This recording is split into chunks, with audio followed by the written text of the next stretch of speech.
Ey şehit olmuş, isteme beni, sana kucağına açmış, bekliyor peygamber. Sana sıkılan kurşun ciğerime saplanır.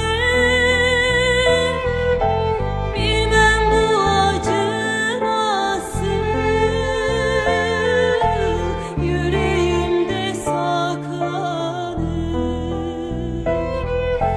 Bilmem bu acı nasıl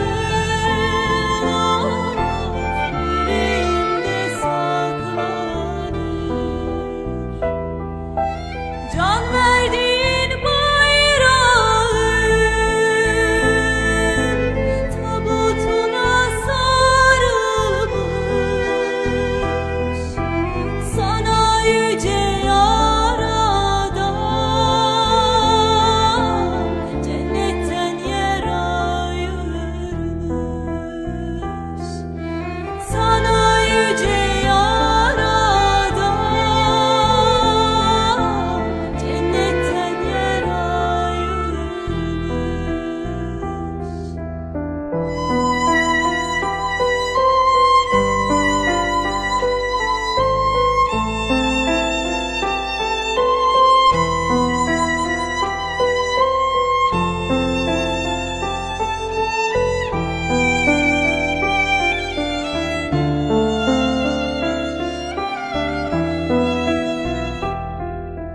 Şehidim rahat uyu,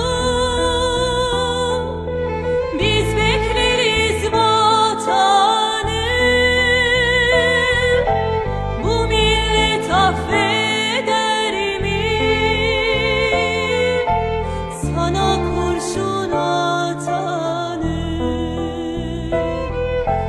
Bu millet affeder mi sana kurşun atanı? Can verdiğin bayrağın tabutuna sarılmış. Sana yüce Yaradan cennetten yer ayırmış. Sana yüce Yaradan cennetten yer ayırmış.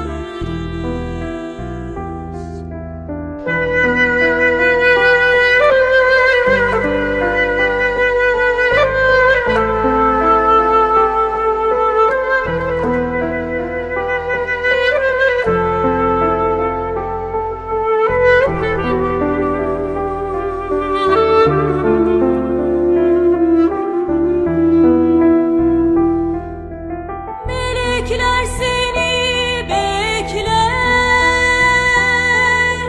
hasretle gökyüzünde. Sen her şeye değersin milletinin gözünde. Sen her şeye değersin milletinin gözünde. Can verdiğin bayrağın tabutuna sarılmış. Sana yüce Yaradan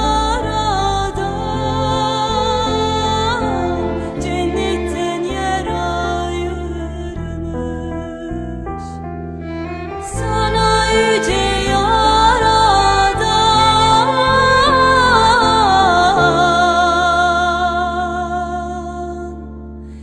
cennet